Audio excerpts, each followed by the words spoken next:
Hello, ഇത് ഷോളിൻ്റെ border ചെയ്യുന്നതാണേ.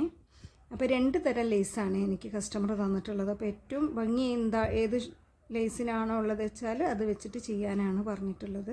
അപ്പോൾ ഞാനിത് ചെയ്തിട്ടുള്ള മുകളിൽ നൂല് ക്രീം കളറും താഴ്ഭാഗം ബ്ലൂ ആണ് ഞാൻ കൊടുത്തിട്ടുള്ളത്. ഷോളിൻ്റെ ബോർഡർ നമ്മൾ നല്ല വശത്തേക്കാണ് ചെറുതായിട്ടൊരു 1/4 ഇഞ്ചിൽ മടക്കി കൊടുത്തിട്ട് അതിൻ്റെ മുകളിലാണ് നമ്മൾ ലേസ് വെച്ച് സ്റ്റിച്ച് ചെയ്യുന്നത്. ഈ ഒരു ലേസാണ് ഞാൻ സെലക്ട് ചെയ്തെടുത്തിട്ടുള്ളത്. അങ്ങനെ മടക്കിയിട്ട് സ്ട്രെയിറ്റ് ആയിട്ട് ലേസിൻ്റെ മുകളിലൂടെ അടിച്ചു കൊടുക്കുക.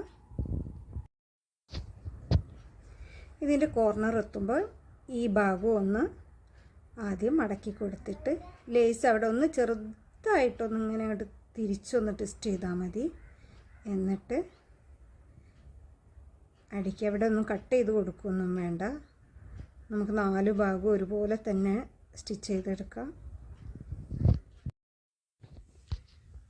ഷോളിൻ്റെ 4 വശവും ഇതുപോലെ ചെയ്ത് കൊടുത്തിട്ടുണ്ട്. അപ്പോൾ ബോർഡറൊക്കെ ഇങ്ങനെയാണ് വരിക. അപ്പോൾ ഇനി ഇതിൻ്റെ ബാക്ക് വശം ഇങ്ങനെയാണ്. ഒരു സ്റ്റിച്ചും കൂടി ഇതിലിട്ട് കൊടുക്കണം. അപ്പോൾ ഇത് ലേസ് കുറച്ചിങ്ങനെ പൊന്തി നിൽക്കുന്നുണ്ട്. അപ്പോൾ അതും കൂടി നമ്മളിങ്ങനെ സ്റ്റിച്ച് ചെയ്ത് കൊടുക്കണം 4 വശവും.